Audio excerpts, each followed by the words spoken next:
صوبائی اسمبلی پنجاب کے اسپیکر جناب ملک احمد خان نے بھی حکومت سے سوال کر دیا کہ کرین پارٹی والوں کا کیا قصور تھا۔ ٹی ایل پی کے خلاف ہونے والا خونی آپریشن بند کرو نہیں تو اگلے لائے عمل کا اعلان کیا جائے گا۔ ڈاکٹر آصف اشرف جلالی کا بڑا آج مفتی منیب الرحمان اور تحریک لبیک پاکستان کے وکیل برہان معظم حکومتی وزراء سے ملاقات کریں گے۔ عمران خان کی بہنوں پر رات گئے واٹر کینن سے حملہ نون لیگ کا ایک انتہائی شرمناک حملہ ہے۔ السلام علیکم ورحمۃ اللہ وبرکاتہ۔ ایک نئی ویڈیو کے ساتھ آپ کی خدمت میں حاضر ہوں اور امید کرتا ہوں تمام دوست خیر عافیت سے ہوں گے۔ صوبائی اسمبلی پنجاب کے اسپیکر جناب ملک احمد خان صاحب نے بھی حکومت سے سوال کر دیا۔ انہوں نے کہا کہ میں پوچھتا ہوں کہ کرین پارٹی والوں کا کیا قصور تھا، ان کے اتنے بندے کیوں شہید کیے گئے، ان کا قصور کیا تھا، اتنا تشدد، ظلم و بربریت جو آپ نے کی ہے اس حکومت نے، تو ان کا قصور کیا تھا۔ میں ایک ویڈیو لگاتا ہوں، آپ ملاحظہ فرمائیں۔ میں یہ سوال پوچھتا ہوں کہ بھئی یہ ٹی ایل پی والوں کا کیا گناہ ہے؟ I am asking this very fairly. ان کا گناہ یہ ہے کہ انہوں نے 2 فوجیوں کے اوپر یا 2 رینجرز کے سپاہیوں پر یا 6 پولیس والوں کے اوپر گولیاں چلائی تھیں ماضی میں۔ آج انہوں نے روندا ہے کچھ ان لوگوں کو، ان کو تو آپ نے بین کر دیا۔ اور یہ 29 چھاونیاں جلا کر بین نہیں ہو رہے یار۔ اور کوئی خدا کا خوف ہے کوئی فیصلہ کرنے والوں؟ یعنی غریب دا بچہ مرے گا، یہ انوکھے لاڑ لینے؟ کمال ہے یار، کوئی انصاف لائیں پھر، اگر لانا ہے تو فیئرنیس لائیں۔ یہ پورا ملک جلا دیں، یہ تب یہ کیسی پولیٹیکل پارٹی ہے؟ کیا مجھے کس کو یہ حق حاصل ہے؟ کس کی یہ سیاست ہو سکتی ہے؟ میرا گھر جلانا کسی کی سیاست ہے؟ اور پھر ایک ہی جرم کے 2 مختلف نتیجے کیسے نکل سکتے ہیں؟ ہماری نظر میں تو یہ معاملات بڑے سنگین ہیں۔ اور اس کے بعد بات کریں گے کہ علماء مشائخ کانفرنس تاج باغ لاہور میں جو ہوئی صراط مستقیم انتظامیہ کے انڈر، اور اس کی قیادت کر رہے تھے ڈاکٹر آصف اشرف جلالی صاحب۔ کل ان کے حوالے سے کچھ خبریں گردش کر رہی ہیں جو کہ تحریک لبیک پاکستان کے سوشل میڈیا ایکٹیوسٹ جو ہے وہ وائرل کر رہے ہیں۔ اس میں یہ لکھا گیا ہے کہ حکومت پاکستان کے پاس صرف اور صرف 24 گھنٹے کا الٹیمیٹم ہے۔ اگر وہ تحریک لبیک پاکستان کے خلاف خونی آپریشن بند نہیں کرتے، ان کی گرفتاریاں فوری طور پر جو ہے وہ روکتے نہیں ہیں، تو اگلے لائے عمل کا اعلان 10 دسمبر یعنی آج مفتی منیب الرحمان صاحب اگلے لائے عمل کا اعلان کریں گے۔ ان خبروں کو 2 رخ سے دیکھیں گے، پازیٹیو اور نیگیٹو۔ اگر ہم نیگیٹو لیں تو ہم کہیں کہ یار اس کو تو کسی نے فیک بنا کر پھیلا دیا ہے، اور دوسری طرف اگر ہم دیکھیں اس کا پازیٹیو رخ تو مثبت اگر ہم اس کو لیں تو اس میں یہ ہے کہ علماء اہل سنت کو جگانے کی کوشش کی جا رہی ہے۔ چاہے ان کے ساتھ منسوب کیا گیا ہے ڈاکٹر آصف اشرف جلالی صاحب کے ساتھ، لیکن یہ خبر جو ہے وہ فیک ہے، اس میں کوئی حقیقت نہیں ہے۔ اور یہ جب پوسٹ وائرل کی گئی اس کے بعد جو ہے وہ آصف اشرف جلالی صاحب کے پیج سے خبر شائع ہوئی کہ ہمارا اس خبر کے ساتھ کوئی تعلق نہیں ہے۔ اس سے آپ اندازہ لگا لیں کہ خبر جو ہے وہ اس طرح کی بھی نہیں تھی کہ بالکل ہی کوئی بے بنیاد خبر تھی۔ اس کے لیے شاید جس نے چلائی اس نے ان کو جگانے کی کوشش کی یا اپنی طرف سے جو بھی کیا، لیکن ان کے آفیشیل پیجوں سے یہ خبر جاری نہیں ہوئی، اس لیے انہوں نے تردید کی اور اس خبر کو جو ہے وہ فیک قرار دیا اور کہا کہ اس طرح کی پوسٹوں سے ہمارا، اس طرح کی معاملات سے ہمارا کوئی تعلق نہیں ہے، ہم اس کی ذمہ دار نہیں ہے، یہ جو بھی چلا رہا ہے یہ فیک خبر ہے۔ تو آپ اندازہ لگائیں کہ بجائے تحریک لبیک پاکستان کے ساتھ کھڑا ہونے کے، انہوں نے تو بالکل ہی جو ہے وہ اللہ تلقی کا اعلان کر دیا۔ اور دوسری طرف اگر بات کریں تو اسلام آباد میں بھی آج جو ہے وہ مفتی منیب الرحمان صاحب اور تحریک لبیک پاکستان کے نامزد وکیل برہان معظم صاحب کی وفاقی وزراء کے ساتھ آج اسلام آباد کے اندر ملاقات ہوگی۔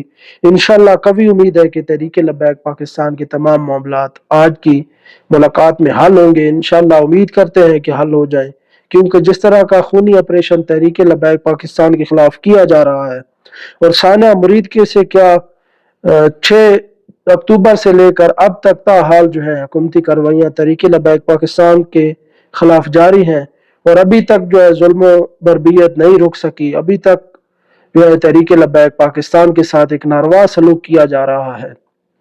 ریاست تو ایک ماں کی مانند ہوتی ہے، لیکن ماں اس طرح کا سلوک کرتی ہے کہ اپنے ہی جو ٹیکس ادا کرنے والے لوگ ہیں ان پر اس طرح کا دن بدن جو ہے ظلم بڑھایا جا رہا ہے۔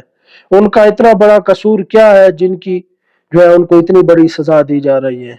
जैसा कि रात के आपने देखा कि इमरान खान की बहनों पर वाटर कैनन से हमला किया गया, नून लीग का एक इंतहाई शर्मनाक हमला है ये सिलेक्टेड हुकूमत अवाम को किस तरफ इंतशार की तरफ खुद धकेलना चाहती है। और हम ये नहीं कहते कि उनके जो भी मुतालबात है या जो भी मामलात हैं उनको हल करो, लेकिन औरतों पर इस तरह का जुल्म सितम ये बर्दाश्त से बाहर है, समझ से बालातर है। औरतों के साथ इस तरह का नारवा सलूक, उन पर जो है रात गए तशद्दुद करना और इस तरह लोगों को जो है मुंतशिर करना, वो समझ से बालातर है। और हुकूमती तबके का मुसलसल मेन स्ट्रीम मीडिया पर बैठकर जो है दूसरी पार्टियों को धमकियां देना, कलदम करना, ये करना, इस तरह के मामला समझ से बालातर है। इनको टेबल टॉक के जरिए हल करना चाहिए, ना कि लोगों पर तशद्दुद करके। ये लोग किसके हैं? लोग भी अपने मुल्क के हैं, अपने पाकिस्तानी हैं, अपने मुसलमान भाई हैं। यही लोग टैक्स अदा करते हैं तो तुम आज अय्याशियां कर रहे हो, इतनी बड़ी बड़ी जो है मराहत ले रहे हो, तनख्वाहें ले रहे हो और दूसरे मुल्कों में रोज दौरों पर जो है घूम रहे हो जहाजों में। तो ये इसी अवाम की बदौलत है। और याद रखो कि अवाम के दिलों में अपने लिए इतनी नफरत परवान मत चढ़ाओ कि कल अवाम तुम्हारे खिलाफ खड़ी हो जाए, फिर तुम्हें जमीन और आसमान में छुपने की जगह न मिलेगी। इसलिए खुदा का खौफ करो। ये अपने मुसलमान भाई हैं, तुम किसको मार रहे हो? किसके खिलाफ जुल्म सितम कर रहे हो? किसको तुम खुश कर रहे हो? पहले मुरीदकी में तुमने कत्लेआम किया, इतने लोगों को तुमने शहीद कर दिया, तुमसे कोई पूछने वाला नहीं है। और हम भी बेबस हो चुके हैं, हमारे पास वो ताकतें नहीं है कि हम किसी को जो है वो इस तरह का बदला ले सके। लेकिन याद रखो वो अदालत लगनी है और हम बयान नहीं कर सकते। दिन ब दिन ऐसी वीडियोस मौजूद होती हैं कि बंदे का जो है वो खून खोलता है और कलेजा बाहर आता है।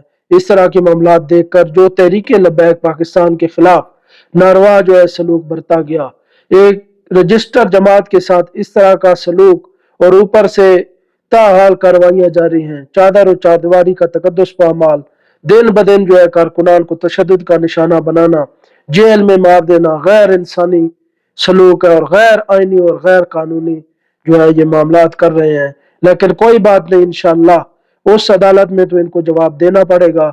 जितना जुल्म कर सकते हैं कर ले, लेकिन ये सोच रहे हैं कि इतना जुल्म और सितम हम करेंगे ये खत्म हो जाएंगे। इंशाअल्लाह खत्म होने वाले हम नहीं, ना हम ऐसी चीजों से जो है वो खत्म होने वाले हैं। हम इस मुल्क में इंसाफ चाहते हैं, अदल चाहते हैं, आईन और कानून की बालादस्ती चाहते हैं, लेकिन वो कैसे मुमकिन होगी? मैं आपको सुनाता हूँ कि उमर बिन अब्दुल अजीज जब खलीफा बने तो बैतुल माल का चिराग रोशन था। घर के किसी फर्द ने अपने जाती मामलात के लिए उमर बिन अब्दुल अजीज के सामने अपने जाती मामलात के लिए बात की तो उमर बिन अब्दुल अजीज ने, जो उस वक्त ही खलीफा बने, फौरी तौर पर चिराग बुझा दिया और आपने कहा कि ये अवाम के मसाइल के लिए ये चिराग जलाया जाता है, उनके जो मसाइल है वो हल करने के लिए, वो सुनने के लिए ये चिराग जलता है। अगर आपने अपनी जातियात के लिए हमने बातें करनी है तो हम अपना चिराग अलग जलाएंगे और बैतुल माल का चिराग भी हमें इजाजत नहीं कि हम अवाम का जो है वो चिराग जलाकर हम अपने मसाइल हल करते फिरें। और आज अपने जातियात के लिए आप देखें कि ये हुक्मरान किस हद तक जा चुके हैं। कोई भी इनके सामने खड़ा होता है तो ये उसको ताकत के जोर पर खामोश करवाने की कोशिश करते हैं। पूरी रियासती इदारे, पूरी रियासती मशीनरी उनके पीछे लगा देते हैं, उनको हक और सच की बात करने नहीं देते। कोई सहाफी भी सर उठाता है या और कोई हक की बात करता है तो उसको फौरी तौर पर गायब कर दिया जाता है। और अगर दूसरी तरफ देखें तो आईन और कानून की धज्जियां इस तरह उड़ाई जा रही हैं और लाकानूनियत इस तरह है कि अगर जज का बेटा दो लड़कियों को जो है सरेआम उन पे ऊपर गाड़ी चढ़ाकर उनको कुचल दे, मार डाले, तो वो दूसरे दिन रिहा हो जाता है। लेकिन कोई मजलूम अगर हक की आवाज उठाए तो वो सालों सालों जो है अपनी जिंदगी और जेल के अंदर उसकी खत्म हो जाती है, चाहे उसका कोई जुर्म ना भी हो। और दूसरी तरफ इतना तेज कानून है कि जो जुर्म करने वाले हैं वो ताकतवर हैं, उनके पास ताकतें हैं, पैसा है, अप्रोच है, तो दूसरे दिन रिहा हो जाते हैं। जब एक मुल्क के अंदर ही दो कानून हो गए, लाकानूनियत की इंतहा होगी, तो फिर इस तरह मुल्क नहीं चलते। जो कौमें जुल्म पर भी खामोश रहती हैं फिर वो कौमें मिट जाती हैं। इसलिए खुदारा हर प्लेटफॉर्म पर आवाज बुलंद करें। हम आवाज बुलंद कर सकते हैं, बाकी हमारे पास उस तरह की ताकतें नहीं है। और जो लोग तनकीद भी हम पर करते हैं कि ये बस वीडियो में बैठकर इस तरह की बातें करते रहते हैं, मैदान नहीं लगा सकते, लेकिन उनके लिए अर्ज है इंशाल्लाह बहुत जल्द जो है हमारे शेर मैदान अमल में आने वाले हैं। इंशाल्लाह मैदान भी लगेगा, सब कुछ मामलात अल्लाह रसूल के फजल करम से हल होंगे। हमारी तहरीक दोबारा मुनज़्ज़म होगी। अपने हौसले बुलंद रखें, जिनके हौसले बुलंद हो दुनिया की कोई ताकत उनको जो है हरा नहीं सकती, पस्त नहीं कर सकती, मिटा नहीं सकती। ना हम कलदम थे, ना कलदम है, ना कलदम रहेंगे, ना अपने आप को कलदम मानते हैं। हम तो हर फोरम पर अपनी क़यादत का नजरिया, अपनी जमात का नजरिया पहुंचा रहे हैं अवाम तक। हमारा इतना ही काम है।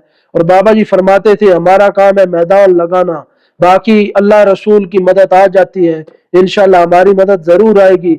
अगर हम पर जुल्म और सितम हुआ, मुश्किल वक्त आया, कोई बात नहीं, बड़े बड़े मुश्किल वक्त आते रहते हैं, तो हमने पीछे नहीं हटना, इस जमात का साथ नहीं छोड़ना। हमारे बाबा जी फरमाते थे कि ये जमात जो है कुर्बानियों से बनी है, ये साजिशों से कभी खत्म नहीं होगी। और जो भी जुल्म करेगा उसके जो है खिलाफ हम आवाज जरूर उठाएंगे, चाहे कोई भी पार्टी हो, चाहे हम पर जुल्म हो या किसी और पार्टी पर जुल्म हो। वो बाबा जी पहले ही फरमाते थे कि जुल्म के खिलाफ हमने डट कर खड़े होना है। इंशाल्लाह तादम मर्ग साद बिन खादिम हुसैन रिजवी के साथ खड़े रहेंगे, क्योंकि साद का मतलब ही सादतों वाला है। इंशाल्लाह दुनिया की कोई गलाजत उस शेर का मुकाबला नहीं कर सकती, फिर चाहे उस गलाजत का नाम खून लीग हो या कोई भी दूसरे मुखालिफ हो।